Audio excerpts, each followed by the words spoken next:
challenge or correct the negative thoughts that go through your head. You don't have to believe every thought you have. People who have problems in this part of the brain tend to isolate themselves. It's not good. They're less interested in things that are usually fun, including sex. And they have a lot of pain. And it's so interesting that people with pain syndromes often have depression, and treating their depression often helps their pain.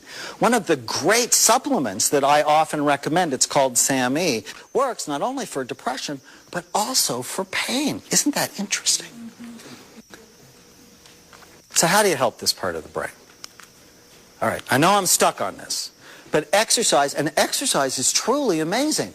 There was a head-to-head study recently comparing Zoloft, one of our great antidepressants, it's a really good antidepressant, with exercise. At the end of 12 weeks, they were equally effective. That's pretty cool. At the end of 10 months, exercise blew the socks off of Zoloft. Now think with me for a minute. At the end of 12 weeks of taking an antidepressant, okay, if it works, you're less depressed. But also 60 to 80% of people now have sexual side effects, right? I mean, these medicines have side effects. At the end of 12 weeks, you're less depressed. And you have a better body. So you're actually feeling a little more sexual. Exercise is critical, at least 4 times a week if you're depressed. And you're like, oh, I can't do that. But the more you do it, the more you can do it. Fish oil. It's amazing for this group. Why? Because fish oil has in it something called omega-3 fatty acids, found to be low in depression and low in people who try to kill themselves. Taking fish oil in a number of studies has been found to help balance out your mood.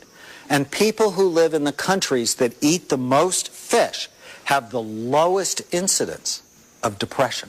Isn't that interesting?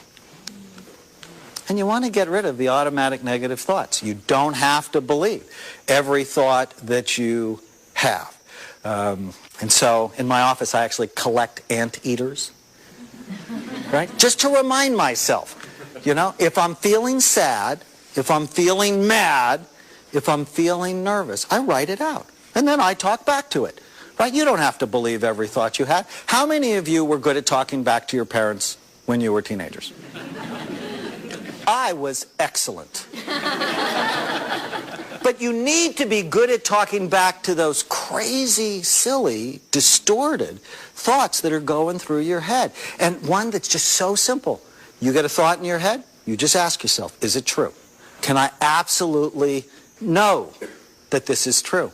And so often, when you're feeling bad, your thoughts are lying to you a lot. Now, if needed, there are natural supplements or medications that can be helpful, which I talk about in the book. Now, in this segment, you can see my approach is really different. Knowing the part of your brain that needs help is a shortcut to getting well in the fastest, most efficient way possible. When I come back, I'm going to show you how to make your brain great. You are not stuck with the brain you have. You can make it better, and I'm going to show you how, including how to prevent Alzheimer's disease. And I'm not kidding. See you in a minute.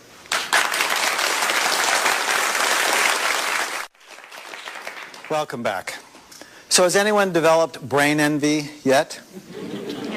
Anybody want to have a better brain? Yes. In this last segment, I'm going to give you 5 prescriptions to make your brain great. We are going to talk about protecting your brain, feeding your brain, working your brain, exercising your brain, and preventing Alzheimer's disease. So let's start. Protecting your brain. Head injuries matter. They can ruin your whole life. So wear your seatbelt. Drive in safe vehicles. Wear helmets that fit. Golf is good. Tennis, terrific. Table tennis is the world's best sport, which we'll see. Head injuries matter. Protect your head. Avoid toxic substances. Alcohol, drugs, nicotine, too much caffeine, toxic fumes, And many medications, especially pain medicines and anti-anxiety medicines, are not very good for your brain. And make sure that you get enough sleep. Remember, less than 6 hours a night is associated with decreased blood flow to your brain. And anything that decreases blood flow to your brain prematurely ages your brain. You want to feed your brain right. I call this eat right to think right. You are what you eat. Literally. Your brain makes itself new every couple of months. A healthy diet is essential to healthy brain function. Now, the best brain diet is made up of lean protein, good carbohydrates. I call these complex carbohydrates that are also low glycemic. You probably heard the term low glycemic. That means carbohydrates that do not raise your blood sugar. So think green leafy vegetables or vegetables in general, and decrease bad fat, like trans fats, but not all fat. Did you know that 60% of the solid weight of your brain is fat? So that if somebody calls you a fathead, say thank you. So you need healthy fat in your diet, especially omega-3 fatty acids, because all the 100 billion brain cells that you have, their cell lining is made up of long-chain fatty acids. And you get them through fish, such as salmon and tuna, avocados, and walnuts. And water is also critical to your brain. Remember, the brain is 80% water. Anything that dehydrates you is bad for it. And you want to make sure that you're drinking plenty of water throughout the day. So what are some brain healthy foods? I put together a list for you of 12 of my favorite. And the first one's avocados. Why? Because of the omega-3 fatty acids. But this does not mean you can have a ton of guacamole. Because avocados also are fairly calorie dense, right? And obesity doubles your risk for Alzheimer's disease. Obesity is bad for you.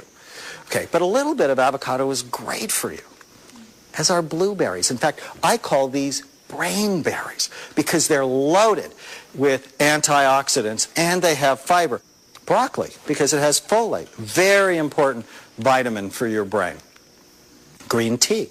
Now, decaffeinated green tea is better, but green tea is amazing because in it, it has a substance called theanine. And theanine helps you relax and helps you concentrate at the same time. So it's sort of like the perfect supplement. And people that drink green tea on a regular basis have a lower incidence of Alzheimer's disease. Oatmeal, because it helps balance your blood sugar. Oranges for vitamin C.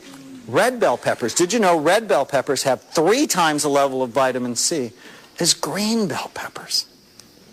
Salmon for omega-3 fatty acids and great protein. Spinach for the B vitamins and helps balance your system. Tuna, turkey, and walnuts. Did you know that walnuts have 3 times the level of omega-3 fatty acids as almonds? But this does not mean double fudge chocolate chip cookies with walnuts. I tell my patients, eat from the rainbow. What that means is put foods in your diet that have many different colors, because that naturally increases the amount of antioxidants in your body to help keep your body and your brain young. But eating from the rainbow does not mean Skittles. I also recommend to my patients that they take 100% multiple vitamin every day. Why? We don't have balanced diets. We have fast food diets. According to the American Medical Association, people should take multiple vitamins every day to help prevent chronic illnesses like cancer, heart disease, and dementia.